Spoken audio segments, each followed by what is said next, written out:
Hello guys, welcome back. आज सुबह बहुत ही ज़्यादा सन्नाटा था भाई। मुझे लगा कि सबके सब मुझे छोड़कर चले गए हैं ताला मार के बाहर से, लेकिन उठते ही देखा तो सभी लोग मुझे टुकुर टुकुर घूर रहे थे। सभी लोग वेट कर रहे थे कि शेर कब उठेगा। फिर मैंने कहा भैया व्हाट इज दिस, सुबह सुबह से ही रील देखना। अबे कम से कम रील देख रहा हूँ, तेरी तरह टांग उठा के सो तो नहीं रहा था। विटामिन सी की बहुत जरूरत है तेरे को, सी फॉर चाटा। उसके बाद भैया ले आए थे गोल मटोल से आम, हमें इनको छील कर काटना था। और ये देखिए पंडित जी की कलाकारी को। Oh my God, 99 missed calls from NASA. अरे पंडित जल्दी पहुंच जा, मंगल ग्रह का रॉकेट निकलने वाला है। और भाई हमारे साथ तो रोज कुछ ना कुछ घटना घटती ही रहती है। ये देख लो, इतनी सड़ी गंदी गर्मी पड़ रही है कि फ्रिज के अंदर रखा हुआ दूध फट गया। कर लो जो करते हो अब। अरे इस गर्मी में तो इंसानों की फटी पड़ी है, दूध फिर भी क्या चीज है। अरे पंडित जी अगर हिम्मत है तो पी कर दिखाओ इसे। अरे ज्यादा से ज्यादा क्या होगा, हॉस्पिटल।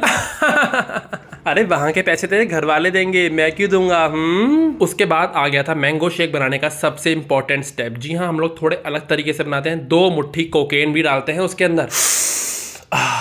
सस्ते नशे। अरे मैं तो मजाक कर रहा था, लेकिन पंडित को तो असली में ही सस्ते वाले नशे हो गए। देख लो भैया, पूरी पिचकारी मारती दीवार पे, ऐसी मिक्सी चलाई है इसने। हे भगवान श्री कृष्ण जगन्नाथम, ये क्या हुआ। पंडित तो पूरा सटिया गया। सभी से विनती और गुजारिश है कि प्लीज इस नीचे दिए गए क्यूआर कोड पर पैसे डोनेट करें, जिससे हम पंडित का इलाज ठीक तरीके से करा सके और उसका दिमाग वापस से ठिकाने पर आ सके। और प्लीज कोशिश करिएगा कि पेमेंट डॉलर्स में ही हो। नीचे आकर देखा तो लगी हुई थी माँ जी पूरी धाएं धाएं सफाई करने में। कहने लगी आओ जरा बेटा, तुम्हारी भी धुलाई कर दूं। अरे पंडित भाग यहाँ से।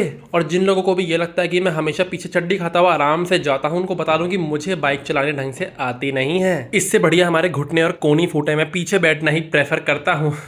और ऐसे करते करते ही हम लोग पहुंच गए दुकान पे खरीदने चावल। उसके बाद देखा रात में मैंने बनाया था अफगानी पनीर, लेकिन भैया अब तो उसका रंग रूप बदल चुका था, वो अफ्रीकन बन चुका था। Wow magic. अरे सफेद से काला हो गया, ये कौन करेगा इससे शादी। अरे दहेज में फूटी कौड़ी नहीं मिलेगी।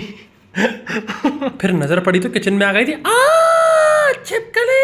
मैंने कहा पंडित जो सामान लेना है यहाँ से ले ले और भाग ले। पता लगे हम पर ही कूद गई है छिपकली। खाना लेकर हम लोग अंदर आ गए और उसके बाद हमने खाए दाल चावल। भाई साहब उसके बाद जो नींद आई है बस क्या ही बोलूं। उसी नींद को खोलने के लिए हमने बनाई थी एक्सपायर हो चुकी कॉफी। उस कॉफी के कुल्ले करने के बाद ही हमको ढंग से होश आया है। अरे भैया काढ़ा पी लेना, लेकिन एक कबाड़ा मत पीना। अरे भाई साहब मुझे क्या पता था, मैंने तो ऐसे ही उठा के पी ली। अंदर जाके भैया ने कहा अरे मेरे भोले से बच्चे, इसमें 1 चम्मच शहद भी डालना होता है, तब जाके इसका टेस्ट ठीक ठाक सा आता है। उसके बाद यहाँ से जाने की घड़ी आ ही चुकी थी। ये लोग चल दिए ग्राउंड और मैं जाके बैठ गया गाड़ी में। फिर मोहित भैया ने कहा कि पहले कुछ चटर पटरा सा खा ले, उसके बाद घर जाइयो। तो हम लोगों ने बेकरी पे से ले ली थी तंदूरी पैटीज और कोल्ड ड्रिंक। बढ़िया से खाने पीने के बाद मैंने पकड़ ली थी ऑटो और फिर गरम गरम लू के थपेड़े खाने के बाद मैं पहुंच चुका था मेट्रो स्टेशन। इतने में ही घर से भी फोन आ गया था कि बेटा तुम्हें घर वापस लाने के लिए हम प्राइवेट जेट भेजें, हेलीकॉप्टर भेजेंगे, स्कॉर्पियो गाड़ी का काफिला भेजें। फिक्र मत करो मम्मी, ट्रेन का पायलट मेरा दोस्त है। अबे कैसा दोस्त है, मुझे देख के ट्रेन भगा दी तूने।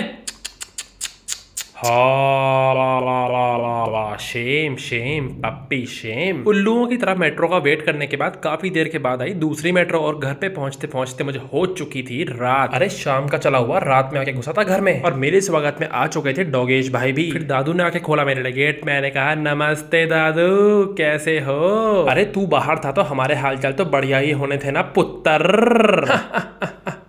फिर मुलाकात हुई गोरका मैडम से। चल रहा था इनका लाली बिंदी पाउडर वाला ड्रामा। फिर पता चलता है कि देने शागनादा चढ़िया, हमारी बिटिया रानी का जाने का समय आ चुका था। कहती है मैं नहीं जाऊंगी, कहीं जाओगे तो तुम ही यहाँ से। वो भी सीधे रोड पे। मैं तो बस 3 दिन के लिए स्कूल की ट्रिप पे जा रही हूँ। उसके बाद आकर करती हूँ आपका पत्ता साफ। अरे बड़े खतरनाक इरादे हैं तेरे। तुम्हारी उम्र में तो हम शिनचैन देखा करते थे और तुम यहाँ पत्ते साफ करने की बात कर रही हो। अरे गौरिका की लपड़ चपड़ सुन के मेरा तो दिमाग घूम गया था। सबसे पहले मैंने जाके किया ब्रश, फिर धोया अपने हाथ और मुंह, फिर लगाया अपने मुंह पे आइस पैक। और इतने में ही आवाज आती है धूम धड़ाम भम पड़ाम। अरे कौन सा गिर गया। अरे 1 घंटा हो गया तुम्हारी नेल पॉलिश ना लगी। नेल पॉलिश ही लगा रही हो या फिर हाथ पे पुट्टी लगा के पेंट लगा रही हो। देख लो भैया रात के 12 बजे क्या नौटंकी हो रही है। सुबह जाना है इनको ट्रिप पे और रात में इनको सोना नहीं है। Oh my God. फिर मेरी नजर पड़ेगी भैया नेल पॉलिश के साथ साथ सर पे जूड़ी भी बना रखी है। अरे रामलीला तो अभी अक्टूबर में होगी। ओहो, कहीं नागिन सीरियल में तांत्रिक का रोल का ऑडिशन तो देने नहीं जा रही। कहती है भैया आवाज नीचे और 40 कदम पीछे। अरे मैं तो निकल लिया वहां से। इसी के साथ होता है आज के दिन का दी एंड। तो धरती पे सांस लेते लेते एक और दिन पूरा हो चुका है। बाकी मिलता हूँ कल, फिर से आऊंगा धरती का बोझ बढ़ाने। Tata bye bye, see you.